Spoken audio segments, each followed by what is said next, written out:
بے شک جب حضرت آدم علیہ السلام سے نافرمانی ہوئی اور اس درخت سے کھا لیا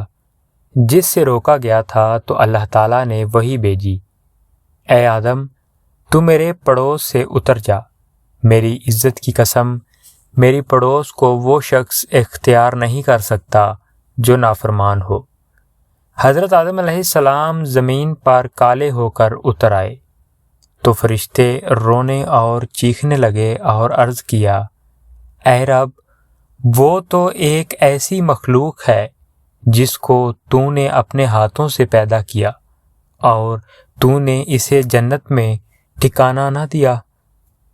اور تو نے اسے اپنے فرشتوں سے سجدہ کروایا، ایک گناہ کی وجہ سے تو نے اس کی سفیدی کو کالے پن سے بدل دیا۔ پھر اللہ تعالیٰ کی طرف سے حضرت آدم علیہ السلام کی وحی آئی، اے آدم آج اس 13ویں کو میرے لیے روزہ رکھو۔ حضرت آدم علیہ السلام نے اس 13ویں کو روزہ رکھا